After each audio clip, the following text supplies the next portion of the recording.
Hello दोस्तों, welcome back. आप सबका फिर स्वागत है मेरे चैनल पर। तो जैसा कि हर एक नए टॉपिक के साथ आता हूं, तो आज एक टॉपिक हम बात करेंगे जो मोस्ट कॉमन टॉपिक है या कह सकते हैं मोस्ट कॉमन प्रॉब्लम है आरोना के साथ। जो लोग आरोना रखते हैं उनको पता होता है कि ये क्या प्रॉब्लम है, जंपिंग प्रॉब्लम। तो हाँ, आज हम बात करने वाले हैं जंपिंग के बारे में कि आरोना क्यों जंप करती है, क्या इसके रीज़न्स हैं और किस तरह इसको अवॉइड हम कर सकते हैं। देखिए, जब सबसे पहले अब एक्वेरियम की बात करें तो जब आरोना एक्वेरियम में रखते हैं, चाहे आप 6 फीट की टैंक में रखो, 3 फीट की टैंक में रखो या 7 फीट की टैंक में रखो, फिर भी आरोना जंप करती ही है।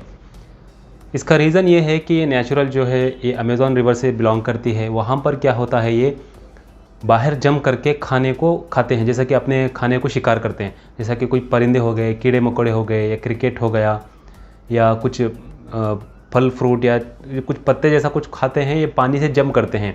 डिस्कवरी का यहाँ पर एक वीडियो आ रहा है, देख सकते हैं यहाँ पर। इस तरह ये जंप करके ये खाते हैं, तो ये इनके नेचुरल में रहता है। आप कह सकते हैं बॉर्न टू जंप करके, ये जंप होने के लिए ही पैदा होते हैं, ये नेचुरली है, आप इसको अवॉइड नहीं कर सकते। और ये इसको ग्रेट जंपर भी कहते हैं, बहुत सारे लोग ग्रेट जंपर भी कहते हैं इसको, क्योंकि जंप करते हैं और ये 2 मीटर की ऊंचाई तक जंप करते हैं, मतलब 6 फीट तक। अगर आप इनको रखोगे, इवन आपको 3 से 4 इंच की आरोना भी 6 फीट तक जंप कर सकती है।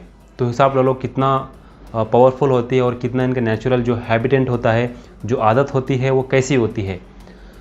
तो बात यह है कि टैंक छोटी हो या बड़ी हो, ये जंप करती ही है, ये इनके नेचर में है, तो आप उसको अवॉइड नहीं कर सकते। तो हम थोड़े हालांकि हम एक्वेरियम में रखते हैं, इनको प्रॉपर केयर करेंगे, इनको प्रॉपर एनवायरनमेंट देंगे और उनको जो चीज़ें ज़रूरत की है वो अगर ज़रूरत की चीज़ें उनको प्रोवाइड करा देंगे तो ये जंप नहीं करेगी, 90% तो बिल्कुल बंद कर देगी। तो अब हम बात करेंगे ये फिशेस क्यों जंप करती है। सबसे पहले है टैंक साइज़।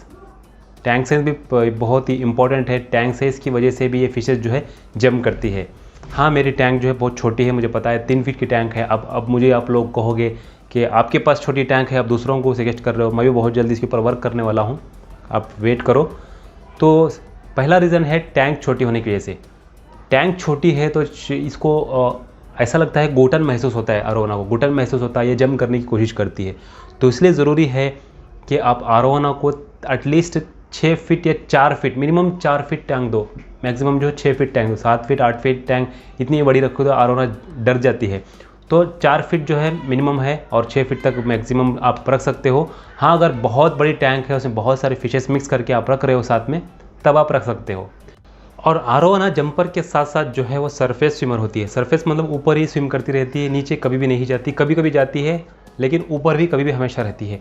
तो इस चीज़ का ध्यान रखो, आप पानी पूरा फिल नहीं करना है। आप क्या करते हो, उसको एनवायरनमेंट ऐसा देते हो कि वो पानी ऊपर यहाँ तक फिल कर देते हो, तो उसको सब घुटन महसूस होती है। क्योंकि आरोना फिश जो है जंप करती रहती है, तब कभी कभी जब अकेली रहती है तो एंटरटेन के लिए या अपने आप को खुश रखने के लिए या प्रैक्टिस के लिए जंप करती रहती, थोड़ा बहुत फुट डालते हैं तब भी ये जंप करके खाने की कोशिश करती है। तो इसलिए पानी जो है एटलीस्ट आप ट्राई करो कि 8 इंच कम रखो ऊपर से। 8 इंच, हाँ 8 इंच या 10 इंच कम रखो अपनी टैंक से। इसलिए हाइट ज़्यादा, अगर आप आरोना टैंक बनाने जा रहे हो तो हाइट ज़्यादा रखो टैंक का, ताकि ये पानी आप कम रख सको। तो यहाँ पर देखिए मैंने 6 से 7 इंच कम किया है। तो आप पानी कम रखो ताकि ये ऊपर जंप भी करे, तब ये अपने आप को ऊपर टॉप पे हिट ना करे। अगर हिट करेगी तो बॉडी ट्विस्ट हो सकती है, बॉडी इंजर हो सकती है, ज़ख्म हो सकते हैं, बाद में उसी के कारण से फिशेस मर सकती है। इसलिए पानी कम रखो ऊपर से, ताकि ये जंप करे तब भी उसको इफेक्ट ना हो। बहुत सारे लोग यहाँ तक फिल कर देते हैं ताकि लोग आते हैं तो देखते हैं तो फिशेस टैंक भरा दिखे और फिशेस भी अच्छी दिखे। आप ऐसा मत सोचो, पानी बिल्कुल कम रखना है ताकि ऊपर स्विम करे, ऊपर आए तब भी ये अपने आप को डेंजर ना महसूस करे। क्योंकि पानी फुल कर देते हो, ऊपर रहते हो, तो इतने गैप में उसका क्या ऊपर क्या नज़र आता है, तो अपने आप को डेंजर महसूस करती हो, अपने आप को डर शुरू हो जाती है।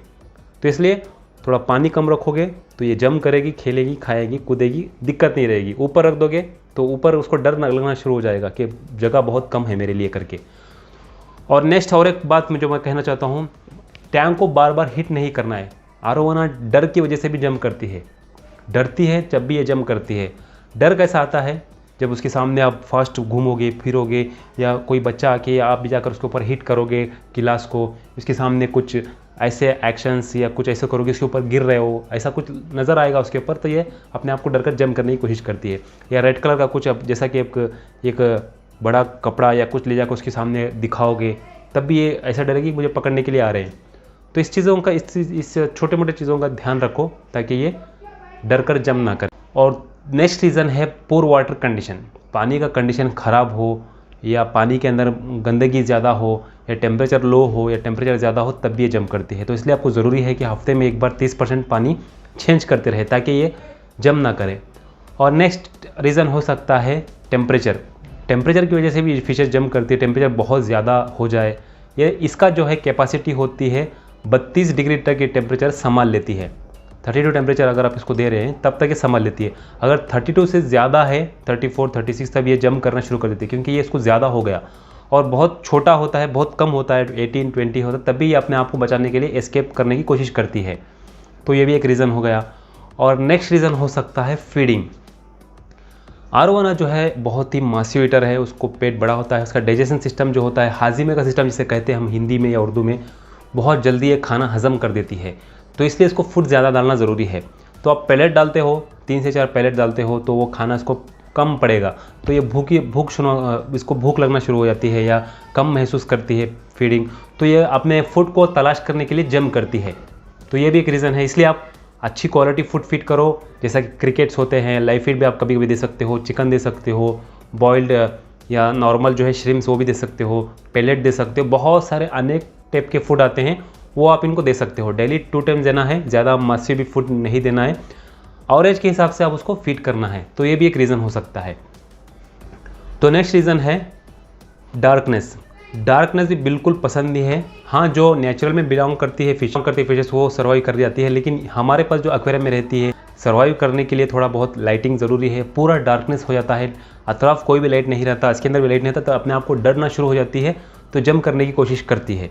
तो इसलिए जब आप लाइट बंद रखो, तो बाहर एक ज़ीरो लाइट लगाओ, रूम के अंदर या हॉल के अंदर, आप यहाँ पर सैम्पल वीडियो देख रहे होंगे, इस तरह लगाओ, या इसके अंदर भी एक ज़ीरो लाइट लगा के छोड़ सकते हो, जो बहुत ही ज़ीरो बल्ब का आता है, 0 वैट्स का, वो लगा सकते हो।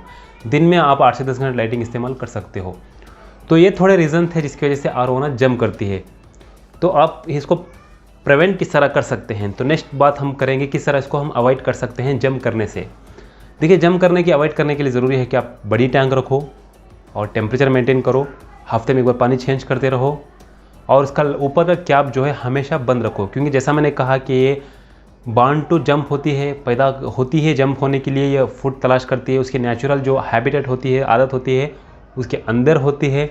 इसलिए क्या करना है, आपको कभी भी इसका ऊपर का हिस्सा बंद रखना है। बहुत सारे लोग क्या करते हैं, मैंने देखा है, ऊपर एक गिलास का एक्वेरियम बना देते हैं, गिलास का एक्वेरियम में थोड़ा सामने फूड डालने के लिए जगह छोड़ देते हैं, उसमें भी जंप कर सकती है आरोवाना, इसलिए उसको भी कंप्लीट बंद करना है। और एक बात, जब आप ग्लास रखते हो तो उसके ऊपर थोड़ा वज़न कुछ रखो, क्योंकि कभी कभी ये गिलास को ऊपर जंप करके नीचे, ग्लास थोड़ा हल्का रहता है, जब एक्रेलिक ग्लास को आप इस्तेमाल करते जंप करते हैं तो ग्लास हिट जाता है। पहली बार, दूसरी बार, 3 बार हिट करेगी, थोड़ा बहुत गिलास हिट जाएगा नाइट के टाइम पे, बाद 4th टाइम नीचे जंप करके गिर जाएगी। जब आप वहाँ पर नहीं रहोगे, कोई बचाने वाला नहीं रहेगा, आप सामने रहोगे तो देखोगे ना, अगर सामने ही नहीं रहोगे तो इस तरह अपने आप को बाहर अकेले रह के मर जाती है। बहुत सारे लोग, मैक्सिमम मैंने देखा है, मैक्सिमम लोग मुझे मैसेज करते रहते हैं, कमेंट करते हैं, मैक्सिमम लोगों को एक प्रॉब्लम है और उनकी मर जाती है। और कभी कभी उनकी बॉडी ट्विस्ट हो जाती है, क्योंकि जंप कर करके ऊपर मारती है, तो उनकी बॉडी जो है, उसकी हड्डी जो है अंदर की ट्विस्ट हो जाती है, क्योंकि ऊपर हिट करती है। तो ये चीज़ें आप करो, हो सके तो आप बड़ी टैंक बनाओ, टेम्परेचर मेंटेन करो, प्रॉपर फीडिंग दो, पानी का मेंटेनेंस रखो, हीटर भी सही दो उसको, और लाइटिंग भी सही दो, और ऊपर थोड़ा बहुत उसको ऐसा भी मत करो कि पूरा कवर कर दो। हाँ, और एक रीज़न भी है आरोवाना जंप करने का, लैक ऑफ ऑक्सीजन। ऑक्सीजन अंदर कम होता है टैंक के अंदर, तब भी ये जंप करती है। इसलिए ज़रूरी है कि आप ऑक्सीजन लेवल को मेंटेन करें। देखिए, मैंने ऑक्सीजन दिया हुआ है, अगर आप पूरा फिल कर दोगे, पूरा बंद कर दोगे कम्प्लीटली, तो वो जंप करेगी ही, क्योंकि उसको ऑक्सीजन की कमी होगी, वो घुटन महसूस करेगी अपने आप को। इसलिए ज़रूरी है कि उसको ऑक्सीजन भी प्रोवाइड करो। तो और एक आप मेस के जैसा कुछ बना सकते हो, मेस आता है लोहे का, वो मेस के जैसा बनाकर उसको रख सकते हो, उसमें जंप भी नहीं करेगी, ऑक्सीजन भी सप्लाई होता रहेगा। तो इस तरह की कर सकती हैं। तो ये भी एक ऐड करना ज़रूरी है कि लैक ऑफ ऑक्सीजन की वजह से भी ये फिशेस जंप करती है। तो इन चीज़ों का ध्यान रखो, आपकी फिशेस कभी जंप नहीं करेगी, कभी भी, चाहे जितनी बड़ी हो जाए। इन चीज़ों का ध्यान रखो, आपकी फिशेस कभी भी जंप नहीं करेगी। तो आज का टॉपिक यही है। मैं उम्मीद करता हूँ वीडियो आपको बहुत हेल्पफुल होगा। ये बहुत सारे लोग मुझे मैसेज कर रहे थे, बहुत सारे लोग अप्रॉक्सीमेटली मैं जब से ये बॉम्बे में थोड़ा बिज़ी हो गया था और विजिटिंग के टाइम पे, तो मुझे 7 लोग मुझे मैसेज किए कि मेरी आरोना जम करके मर गई, 7 आरोना जम करके मर गई। तो मैं सोचा इसके ऊपर वीडियो बना दूँ, क्योंकि एक मोस्ट कॉमन प्रॉब्लम है आरोना रखने वालों का। तो इस वीडियो को फॉलो अप करो, जो मैंने टिप्स बताया इसको फॉलो अप करो, तो आपकी फिशेस कभी भी जम नहीं करेगी। मैं उम्मीद करता हूँ वीडियो आपको बहुत हेल्पफुल होगा। अगर हेल्पफुल है तो वीडियो को ज़रूर शेयर करना, सब्सक्राइब ज़रूर करना, क्योंकि इस तरह के बहुत सारे वीडियो लाता रहता हूँ मैं।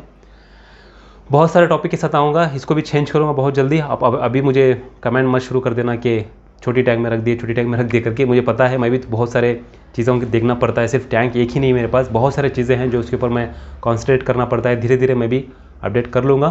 Thanks for watching. फिर एक नए टॉपिक के साथ मिलेंगे, जब तक के लिए नमस्ते, गुड बाय, खुदा हाफिज़।